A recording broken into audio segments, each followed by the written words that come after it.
If something looks like it's magical, it's really not. It's actually just that somebody's spent a little more time than you practicing. This is why things that we see other people do sometimes seem out of reach. How do you go from a landscaper to an entrepreneur? Let's find exactly why right now.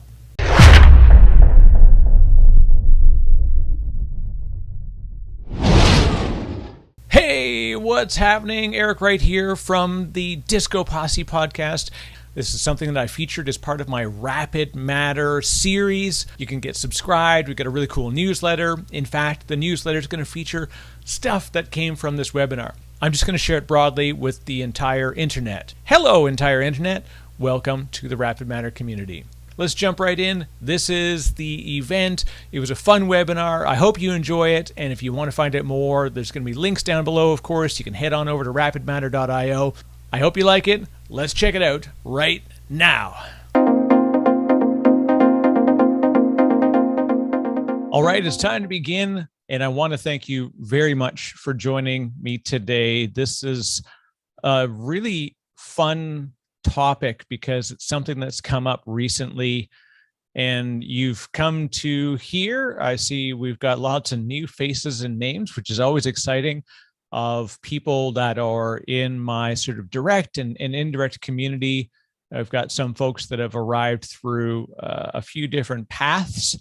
We're going to talk about making the jump from landscaper to entrepreneur, what that really means, why this is a fun story, and really how to unlock your potential. There's a real good personal inside story to a lot of this, and I hope that it's impactful. And with that, I think the best thing we can do is kind of just jump in and we'll tell you what this means and how we can take these techniques and put them into play and become more successful with whatever it is that you want to achieve. Today, I really want to spend time talking about specific things around setting success criteria, including framing your situation. Right? How do you define success based on where you're at and where you want to be? This is really challenging for a lot of folks because they often get lost in the idea of setting the bar far too high. The second piece is motivating yourself towards that change. What are the techniques and things that you can do and what others have found successful that you might not, but it's something you can at least hear how others are doing it so you can dabble with, you can try it out. So how do you make sure that you can make the change that's needed in order to achieve your next goal? Also fitting it in. I can tell you from personal experience, it's not easy, but you have to do it. And I'll give you some tips on how I pull it off and how a lot of my peers have taught me along the way on how to fit it in. And then how to go from this plan to action, where you're actually getting it done. And there's literally dozens of books on each of these four topics. And we're going to cram this all into a single session because you don't need to read 500 pages to be able to get to the story. You just need to be able to see that you can do it. My name is Eric Wright. I'm a podcaster, blogger. I'm a technology evangelist, a product marketer. I work for a company called Turbonomic, and we're an IBM company, which is pretty exciting. Lots of crazy stuff. I have a podcast called the DiscoPosse podcast. That's actually the easiest way to find me. I speak to a lot of amazing folks like those who are on the session here today, founders and people in the startup industry. And I've taken the lessons that I've learned along the way and applied them to myself. I'm also the co-founder of Diabolical Coffee. So we have a coffee company, which was a fun online venture that was begun during the COVID year. I'll say the real challenges. And I'm also the founder of RapidMatter, which is a combination of a community and a platform where we're able to better connect people to create meaningful relationships through mentoring and community engagement. When it comes to framing, I call this framing is very important, right? If you're a photographer, framing you know is incredibly important. And even if the way that you apply focus within framing, right? It's this idea like, why is the background behind me a different focus than me and the microphone? So you don't see the same focus here. So if I were to show you something up front, it's not in focus. I am Now it's not, right? The purpose of framing and focus is to be able to make sure that you can concentrate on what matters in the shot. This is an example here. They call it tilt shift photography. It looks like it's actually a little tiny model, but in fact, it's just using photography techniques in order to appear that way by using framing and focal distance. This is the same thing that applies to goaling and making sure that you can set how you want to be, defining yourself as successful, right? So framing is important because it sets the relative vision as well as the point at which you will believe that you are successful. And where you are today is incredibly important in doing that. You can't just say, I want to do this thing, right? If I look in this picture, the reason why I choose it is, the Eiffel Tower is this massive thing, and it looks like it's at the end of the street. It's actually about 5 kilometers away or 3 miles, depending on where you're from. It's a long distance, but when I look at it in the frame, it looks like I could just walk down to the end of the housing row and I'm there. And this is a real challenge that we face when we do goal setting and framing, because I say to myself, I want to be at the Eiffel Tower, and I start down the road and I don't get there. It takes a long time. And that can really, really set you back when you're talking about creating goals and creating your opportunity for success. In sales and marketing, we use this all the time in coaching and mentoring, especially. It's making sure you set based on today where you need to be tomorrow. When it comes to framing, it also comes around defining success criteria. And I called this one landscaper to entrepreneur, because today I do a lot of different things. I actually work in an organization, but I also have a variety of different, what they call them, side hustles, whatever it's going to be that you define it as. But I've got a few different things that I'm doing. And it taught me as a child, the first thing I did was I got a lawnmower. And so I was a grass cutter, I guess would be how I describe it, right? I wasn't even a landscaper. I would just call myself a grass cutter. Well, after doing that for about a year, I was pretty confident in calling myself a landscaper. I was 12 years old. I had a business card that I made out of paper that I actually wrote and photocopied, because that's the kind of world we lived in, right? So I'm doing general maintenance and mowing a couple of lawns for money. So I call myself a landscaper. I do it pretty well. So I call myself a successful landscaper. And this meant that I had a few different customers, and I've actually able to generate some income from it, which is pretty good for a 12-year-old kid. And then what I did was actually had a couple of friends help me out. And I called myself the owner and operator ultimately of a successful landscaping business at that point, because I've got so few weekends and so few hours in the day that I can't cut any more lawns. So I have to maybe bring in some friends and outsource. And then it kind of hit me at this point that I'm actually an entrepreneur. So 12 years old, I was an entrepreneur. But if you took any of the framing along any of these 4 things, it was exactly the same person. I was a kid with a lawnmower and a couple of friends. So what's your choice? How would you define yourself? Today, you say, are you a landscaper or are you a successful landscaper? If somebody tells you they're a successful something, it immediately elevates your view of their position. So why in the heck don't you do this for yourself? This is a huge problem that we all face as humans. It's human behavior. We kind of try and hold ourselves back sometimes because we don't want to fail. So we actually choose not to succeed. It's kind of a weird problem that we face in, facing loss aversion. We don't want it. So we actually tend to hold ourselves back. So when I talk about framing, this is literally exactly the same. 12-year-old kid was all 4 of these things at the same time. My choice was how I would describe it. And I learned this because my grandparents taught me this. This is my grandfather and my grandmother, Art and Gladys Wright. They're amazing people. I've lost them both, sadly, because they lived long and beautiful lives had a meaningful impact on me and my family and many others in the community. My grandfather was a prospector, and then he worked in mining organizations. So he had his own businesses. He had all the stuff. He ran a farm, went to war. And my grandmother raised an incredibly, huge family. And we did all these things as kids. It was really neat. And when I was a landscaper, she was proud of me because I was proud of me. When I was a retail worker at a Marks and Spencer, she was proud of me because I was proud of me.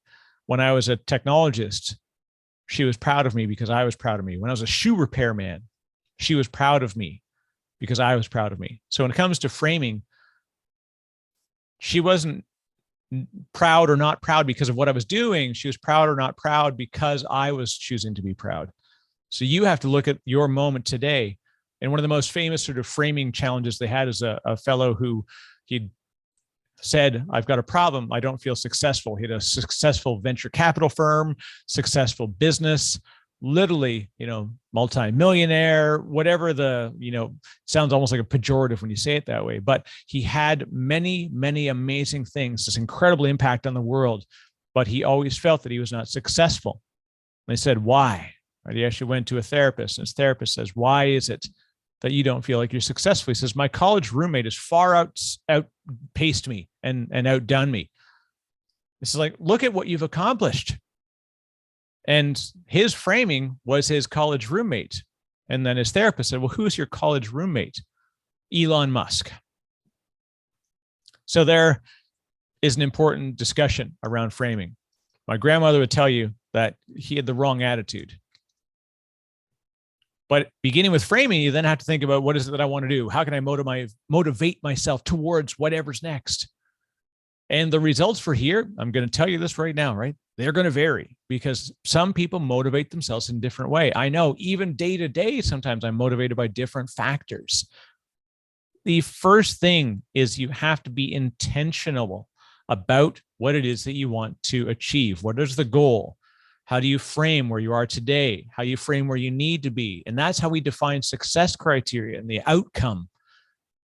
If I say that I wanted to start a company, I can set up a Shopify store and I can do, whatever I want to do. I can do it for like $100 a month. I can start a business. Is that success? Well, the success is maybe that you hit $500 a month in revenue, then $2,000 a month. Like whatever your criteria is, frame it, define it, and then make sure that you're setting success. It'll make your grandmother proud. And then the motivation comes around making sure that you care enough about gain or reducing loss. And I say this having watched my wife, who's an incredible human to begin with, as well as an incredible wife and mother and technologist and intellect. And she's amazing because when most people were, taking time off because they wanted to relax, she wrote a book. When most people take time off because they need to rest after having a baby, she got a VCDX, which is VMware Certified Design Expert, of which there are 3 women on earth who have this.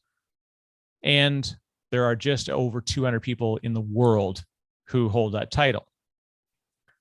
Her choice was, I want this more than I want the alternative, which is not having it. And what is it that I can do in order to make that happen? And when you talk to people that go through a master's program, a PhD program, or a major certification, or starting a business, their motivation ultimately is what drives them to make that step. So what motivates you? Right? First of all, we want new things. We want success. We want money. We want success for our families. We want our kids to not have to worry. We want our friends to be able to share in the wealth. So are you motivated by gain? Adding new things, is that a motivator for you? Because sometimes people don't always get motivated by this, right? In fact, the most common motivator, especially when it comes to sales and marketing, is loss. Aversion to loss is a far more powerful tool in motivating towards buying something than positive. It's kind of funny. In fact, there's a ton of great study done by Daniel Kahneman and Amos Tversky, which has been documented in Thinking Fast and Slow. And they talk about this idea, and that's framing. It's, framing where you are, framing the position of a cost of an item, and what's the benefit you get. And people are far more likely to pay for something when there's a risk of loss than they are if there's a potential for gain. The potential for gain had to be so much more than the risk of loss. So a 25% loss was more meaningful to pay for than a 50% gain. It's a kind of a bizarre thing. So this is human psychology. You're not alone in feeling why it's confusing. You can't help it. It's buried up there. You can't escape it sometimes. Health, wealth, and relationships. This is really, we talk about gain and money and success and whatever these things are, but ultimately it's the best thing you could have is your own health, your own opportunity to be, safe in a financial situation for you and your family, as well as, have a great relationship with yourself, your family, and your friends. Making sure that lifestyle ultimately is a choice of that can be a motivating factor, whether it's losing weight, whether it's going to the gym more, staying healthy, living longer, fighting a battle, of like a medical challenge. There's lots of motivators. And then the other thing, of course, is short-term versus long-term. You can easily set short-term goals, which are fantastic. You need to get some of those done. In fact, long-term goals are generally made up of a lot of short-term goals. So set your priority on what's short, what's long-term. But then it comes to the real fun, because you're saying to yourself, Eric, this is great. And I love this idea, but I can't possibly fit this in. You feel like you're right.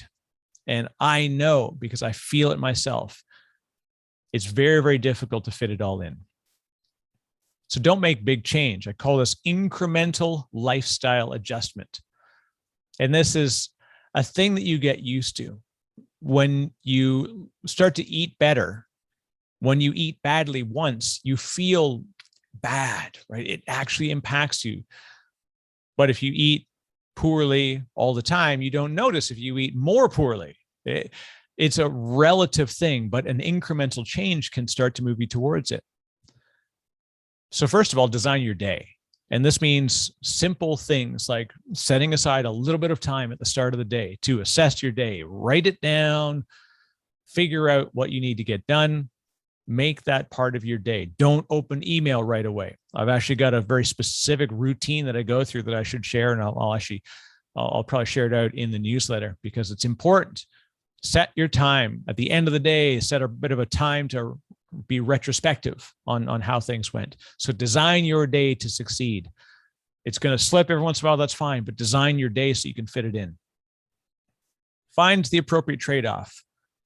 You want to binge the latest season of whatever who's it's on Netflix?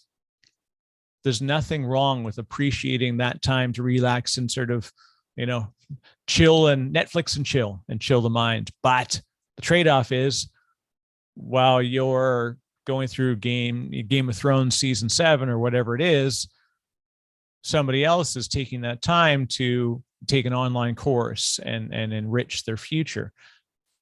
They are balancing and choosing the trade-off. That's not to say that they don't want to sit down and watch a movie or do whatever, but you have a choice and you have to set, they call it the pay for, right? If you're thinking about today, in the government, they do this all the time when they introduce this new idea of a bill, but how do you pay for the bill? They literally call it a pay for.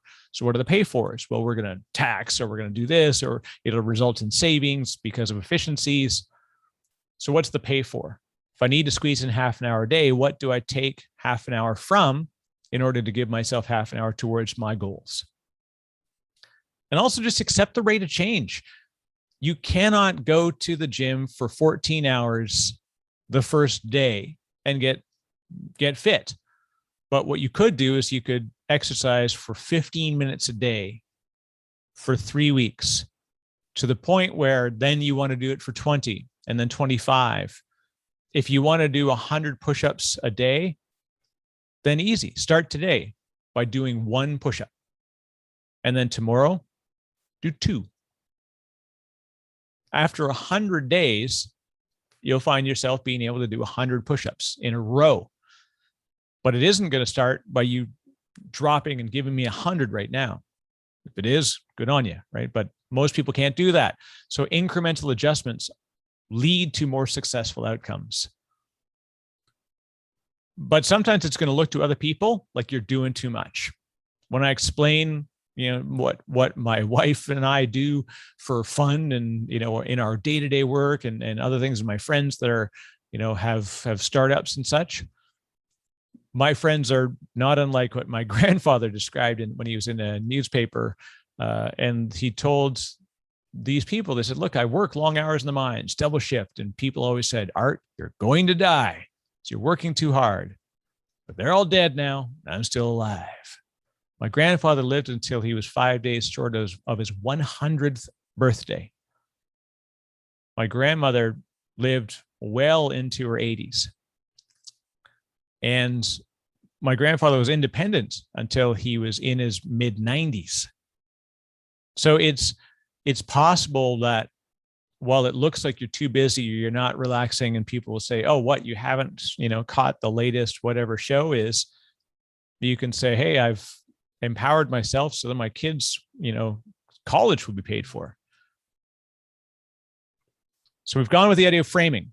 Number one, how do I set my relative frame of where I am right now and where I need to be? So if I want to be able to fit in half an hour a day, I'm going to fit in a half an hour a day. And let's just say 3 days this week.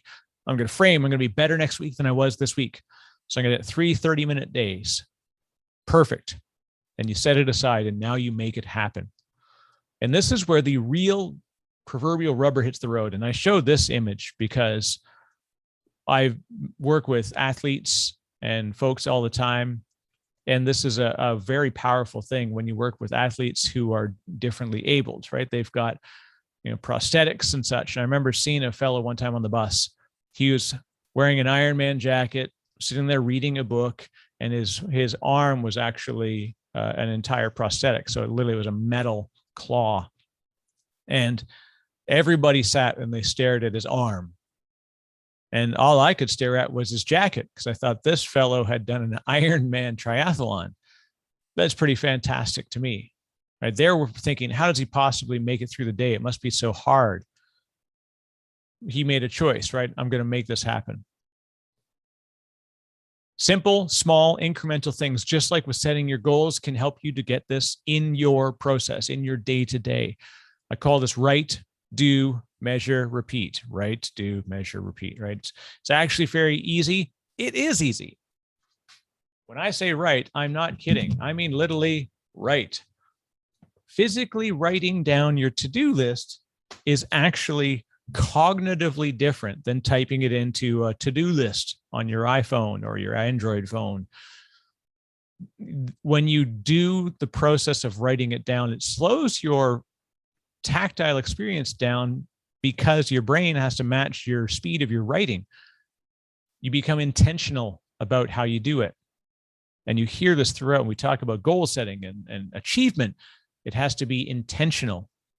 And that's what you've got, right? So how do you make sure that you can do this? So you write it down, then do the thing. Like, say I've got to do one thing today. This is my one goal. I'm going to do a webinar. All right. I even sandbag it sometimes, right? So I say I've got intent and then execution. That's measure. So at the end of the day, I'm going to go through, and as I do it, I check it off. You ever hear Simon Sinek? He talks about to-do lists, and it literally fires a dopamine hit to your brain. All right, I feel good. I did that thing. Sometimes we actually do a thing and then wasn't on our to-do list, so we write it down on the list and then check it off. There's nothing wrong with that. So set one major thing you need to get done each day. At the start of the day, set that day up. Maybe 3. Don't do more because you're going to be disappointed at the end. So this is about tracking. Create accountability. Number 1, accountability is to you. You alone. You are the one that's most accountable to you. And then once you get to accountability, it also goes to your accountability partners. And that could be your friends, your family, your partner, your spouse, whoever it's going to be. Sometimes it's even just Twitter, or your social network of choice. And sometimes that's not the best way to go. In fact, I'm in the throes of 100 days of creating content every single day. And at some point I realized I need to motivate myself. So I actually stopped motivating via Twitter because I needed to say, I've got to do this myself. And I actually made a choice. I pivoted along the way. And most importantly, accept slippage. It's going to tip over sometimes. And there's nothing wrong with that at all. So whatever your plan is, you're going to get hurt. You're going to relax. You're going to be tired one day. Your kids have something that needs to get taken care of first. Whatever it is, that is going to impact your to-do list. So scrub the list. I call it to-do list bankruptcy. There's nothing wrong with doing it once in a while. But the next 4 things are important. These are incredibly important. So if you're going to come away with nothing, then this is the key, right? Number 1, create small wins. This is enforcing success. Like I said, I call it sandbagging because when you're in sports, they do this, right? I could say like you take it easy so that people kind of underview your capabilities so that when it comes down to competition time, you can really go for it. So create a small win. That's one thing you want to complete today. One thing. You complete that one thing, check off the checkbox. Number 2, compound results. Don't necessarily set this as your goal, but understands that when you make a incremental change today, that after a period of time, that incremental change does have a compound effect. And you could sort of talk about the math. I think James Clear actually lists this idea that a 1% change in your productivity results in a 37% increase in productivity over the course of a year. Set the math aside because I don't want to do the math. I'm dyslexic. Scares me. So let's just think about compound results. It is a benefit. You will see, because again, it gets easier down the road. Slicing your goals. I call this slicing for a reason, right? The same way you slice a steak or a cucumber so that you can eat it in small pieces that are manageable. Do the same thing with your goals. If I look and I say I need to be able to take 52 things, and it gets confusing because I look at those 52 things and they scare me, then take one thing, right? Take one card out of the deck and say, I'm going to memorize this card today, whatever it is. Set your goal so that it's specifically, achievable, measurable, all that good stuff. And finally, tailor to your ability. You want to read, James Clear? I highly recommend it.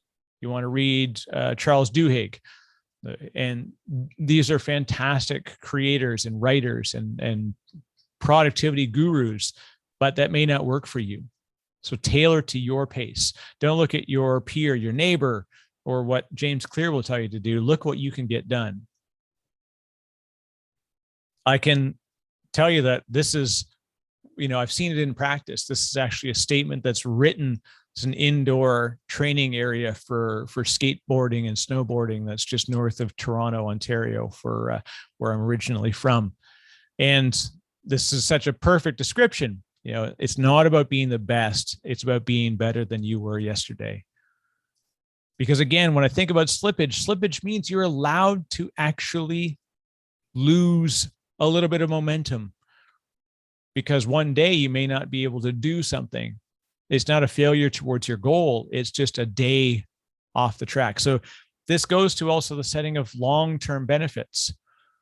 And I'm actually going to paste this in here because for folks that wanted to get this, you can download it right into your own local connection here. So through RapidMatter, I've got a variety of different ways in which we're working with a mentoring community and doing a lot. And this allows you to take sort of techniques that are proven techniques. It takes an average of 66 days in order to create an enforced habit. That's also bad habits, by the way. Sometimes this sits between 18 and 254 days. But the average is 66. So what I've got is actually a set of tools. These are a single PDF that you can download. I've actually set it. I think it's just pay whatever you want. So it's literally as low as $1, and all the money that comes from here actually goes towards the mentoring community. So this is not. I just want to make sure that people can have this available. So you can get this, and once you get it, I don't actually care. Share it with your friends. They don't have to pay for it. If they pay for it, it's great because it supports a powerful mentoring community. But if they don't, if they just need it, just email me and send me a DM on Twitter, and I'll just send you the PDF for free. But the point is that you can get into this program and you can think about this. And this little 100-dot tracker here, this is the fun one here. This is one of my favorites. So just write your goal at the top of this. And then it's not just a tracker, it's a maker. That's why the kit's called the Habit Maker Kit. What you'll do is don't worry about the start date and the end date, because I am famous. This is a thing. Some people work by dates. I am not good. I've tried using a dated planner, and how many folks here, raise your hand, right? If you used a dated planner and then about January 17th, you stopped writing in it. And then around March, you wish you didn't have a dated planner because you just feel embarrassed that you didn't use it. So I write the date on the corner sometimes, but I just say, like, this is yesterday. If I want to go 5 days ago, go back in the book. So I've made a choice. I'm doing a lot of work thanks to amazing folks like everybody that's here. And thank you. This is really, really great to see a growing community of people who together we can help to elevate each other.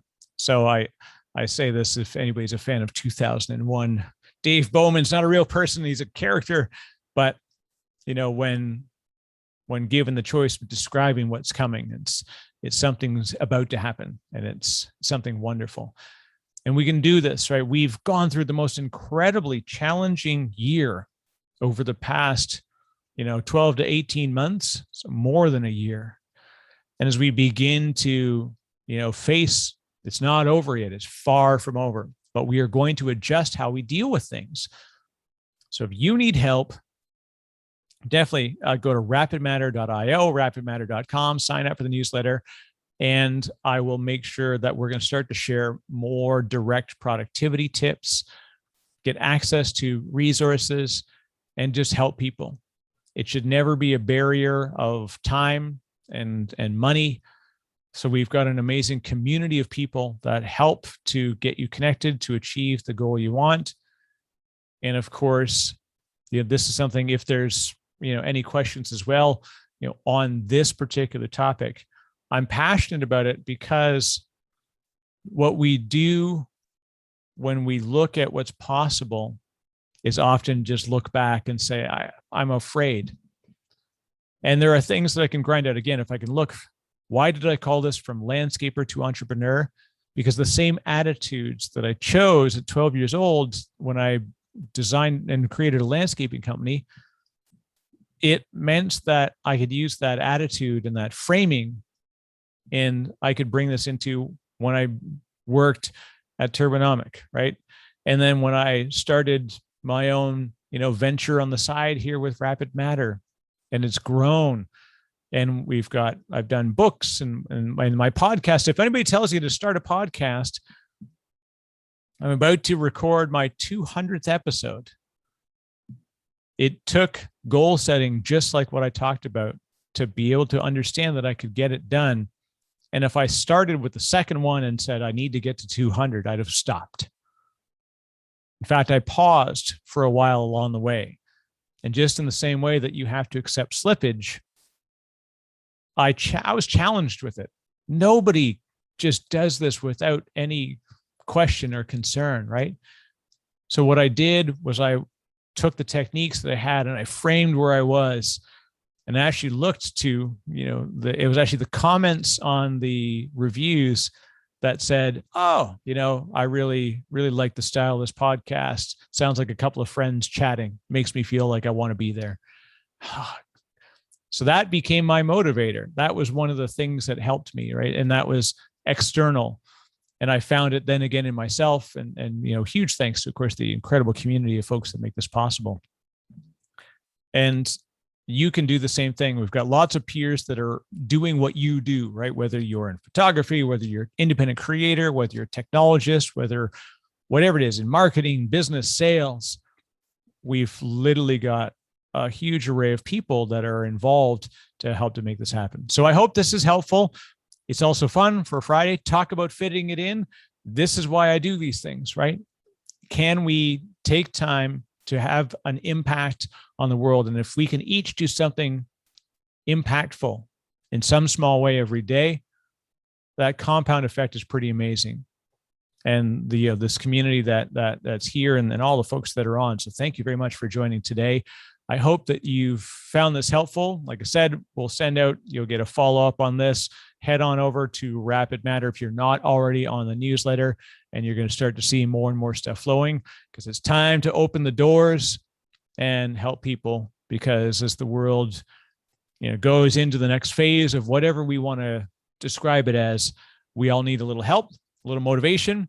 So set your goals, grab your download of your goal and habit maker, and let's make some great habits together, because the habits that you're not making get made for you, and they're the bad ones. So let's make sure we can make great habits together. Thank you to everybody. It's been fantastic. I hope you all have a great weekend. And of course, the webinar is available on demand, and all the links will be sent and shared out. Thanks very much, and have a great day.